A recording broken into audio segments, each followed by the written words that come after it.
Armando Ríos Peter, qué gusto verte y más por lo que vamos a hablar, Operación Monarca. Pero antes de eso, quiero que me cuentes. Escribiste un texto en el que relatas una experiencia fascinante en la que te encontraste con Dreamers en el Senado el 12 de diciembre y lo que te dijeron. Cuéntame cómo fue ese encuentro y qué te dejó a ti. Bueno, vinieron, la US Mexico Foundation organizó un encuentro precisamente con chavos que nunca habían pisado, bueno, que habían pisado desde muy chiquitos, desde los 2, los 3 años, sus tierras, los lugares de sus papás, en Guerrero, en Oaxaca, en Jalisco, y se han convertido pues en estudiantes importantes con buenos resultados en sus calificaciones, en su desempeño, pese a todas las dificultades, ¿no? Muchas veces teniendo que pagar escuelas privadas. Y entonces la verdad es que, primero que nada, yo fui obviamente con la intención de atender, soy presidente de la Comisión de Población, pero ahí encontré que hay una suerte de magia, que es a la que me refería hace rato. Hay en esta gente, ¿no? Que es gente que ha luchado contra todas las adversidades, que ha luchado contra 5 horas sin tener agua potable, ¿no? Y digo, la realidad que hay en Guerrero, la realidad que hay en Oaxaca, esa realidad que ya se nos volvió normal, absurda y tontamente, estúpidamente, pero que esta gente cuando te le echa en cara y dice, bueno, yo no quiero regresar a un lugar donde no hay escuelas, donde no hay salud, pero que son los chavos los que te dicen, a nosotros no nos pueden ver como clientelas o no queremos que nos vean como víctimas, no somos víctimas.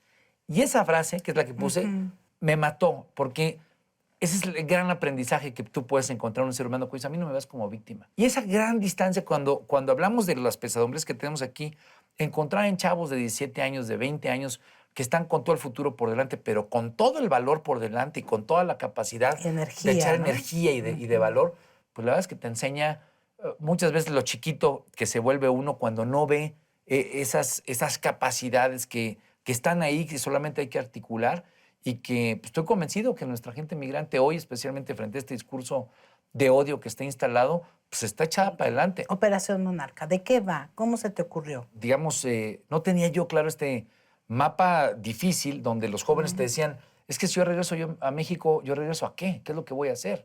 O sea, ¿no? Y un miedo real, porque te dicen, yo lo que tengo miedo es a regresar y de pronto que me agarren los sicarios o que me pase lo que le pasó a mi mejor amiga que no se fue de migrante, que no tiene ningún tipo de futuro. Digamos, cuando tú los escuchas, lo que tenemos que escuchar es la realidad que tenemos que transformar en este país para que esa gente que se volvió exitosa, que enfrentó todas las cosas difíciles, pues hoy también vea en México una opción. Y hoy México no lo es. Hoy México te dicen, oye, pues yo ni siquiera tengo manera de revalidar mis estudios. Y eso fue lo que me movió mucho, porque decía una chava de Jalisco, muy echada para adelante, la que decía este tema de nosotros no somos víctimas, decía, yo si regreso a México, necesito que mis estudios estén convalidados y ahorita no se puede.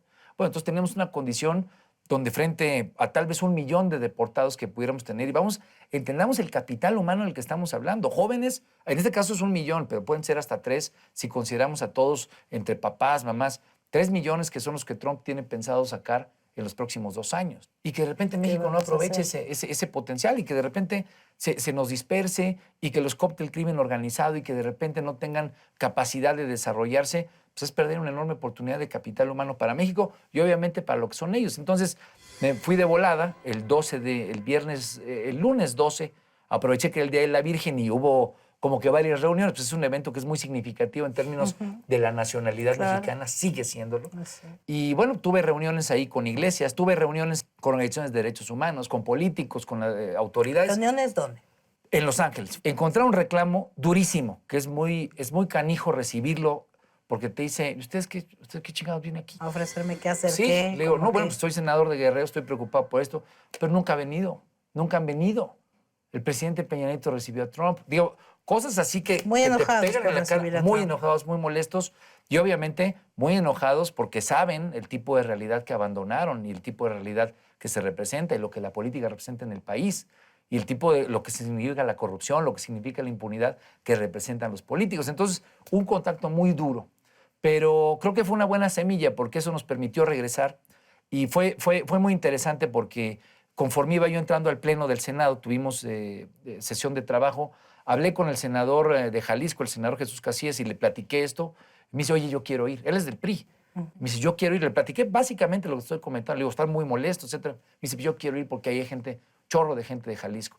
Lo platiqué con Romero Hicks, que es de Guanajuato. Me dice, yo quiero ir porque ahí está mi gente de Guanajuato, y es Partido de Acción Nacional, con Benjamín Robles de Oaxaca, que es del Partido del Trabajo. Entonces, te das cuenta que hay una, digamos, hay una necesidad de parte de este lado de estar en contacto que tal vez no se ha hecho y que tal vez se ha abandonado, en fin. Pero luego ellos me dijeron, vamos, instalamos estas reuniones de trabajo y fuimos con políticos también americanos, con senadores californianos, con el propio presidente del Senado. Y entonces, ¿Para hacer qué? Para hacer la Operación Monarca. ¿Y qué es la Operación Monarca? ¿O qué es en lo que arrancó? Primero, establecer puentes de diálogo y sobre todo puentes de trabajo con estos grupos. Cuando estoy hablando de iglesias, por ejemplo, el encargado de la arquidiócesis ahí de Los Ángeles es de origen mexicano.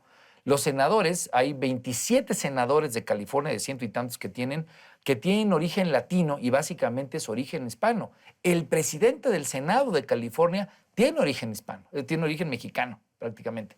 Entonces, tejer puentes ¿para qué? Para decir cómo vamos a proteger a los migrantes frente al discurso de Donald Trump. Entonces, ¿cuál es el punto? Tejer una red de protección, primero que nada en materia de información, en materia de que la red consular verdaderamente se meta con fuerza, con recursos, con capacidades para darles asistencia jurídica, asesoría jurídica. Estamos hablando de 11 millones de mexicanos de primera generación que están allá, muchos de ellos, no la mayoría, pero sí muchos que están sin papeles, pero el miedo es generalizado.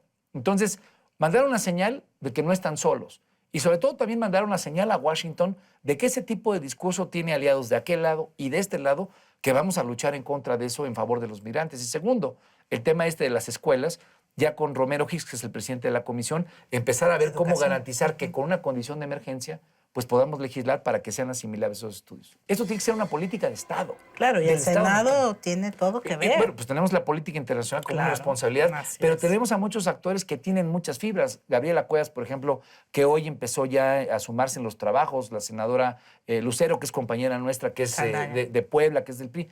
A ver, aquí hay que quitarle el rollo a la vida, a la parte partidista, hay que trabajar por nuestra gente, porque yo estoy convencido, Katy, hace rato que me preguntas qué vienes, que sembrar nuevamente una posibilidad de trabajar junto con esa gente que con tanto dolor ha dejado México, pero que con tan críticas tan duras ve a su gobierno, a sus actores públicos, a sus senadores. Si podemos hacer algo que nos reunifique con una pequeña muestra, me parece que podemos sembrar algo que vaya mucho más allá, que es recuperar una nación que está dividida y que no se va a dividir más por más que le pongas un muro, sino que está dividida porque hemos dejado de hacer las cosas de este lado y porque hemos dejado de atender a ellos. Y también estoy buscando que la CONAGO nos reciba como senadores de la Operación Monarca, porque lo que tenemos que evitar es que haya tiros, que cada quien ande en su rollo. Por ejemplo, con muy buena fe, los estados tienen oficinas de gobierno. Por ejemplo, el gobierno de Guanajuato ahí nos explicaba cómo atienden con información, con asistencia jurídica a los migrantes.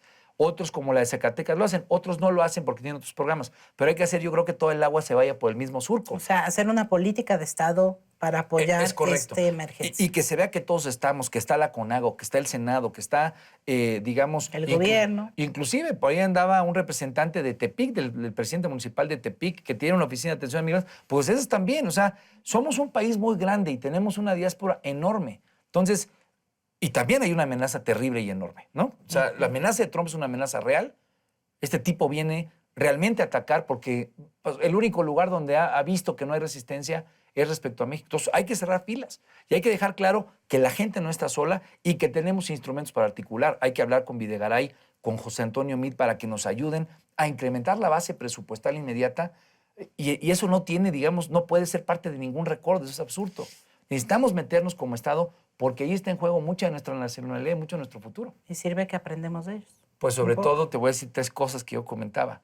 Aprender de ellos, organización, que es indispensable. Aquí en México seguimos muy desorganizados los mexicanos como sociedad, como ciudadanos, para criticar al gobierno, para señalar, para exigir rendición de cuentas, en fin. ¿Qué más? Organización. Segundo, emprendedurismo, es importantísima. Y ellos la tienen porque ha sido parte, digamos, de la dinámica cotidiana. De sobrevivencia. Y tercero, respeto al Estado de Derecho. Y yo creo que ahí tenemos un ejército de capacitadores que nos pueden ayudar mucho a abrir los ojos en muchas cosas de este lado y obviamente a cambiar algo que parecería de muchos años. Yo estoy convencido que esto que estamos haciendo ahorita puede ser sembrar lo que siga para que esto que ahorita está en las calles, el gasolinazo, en fin, se vaya hacia una parte positiva, hacia una parte que nos permita evolucionar a un Estado mexicano que pues requiere mucho y que tiene gente muy padre. Pues mucho éxito. Gracias, Katinka. Muchas gracias. Ustedes no se vayan, entren a nuestra página de internet, además de esta entrevista con Armando Ríos Peter. Y como siempre, los esperamos en Facebook y en Twitter.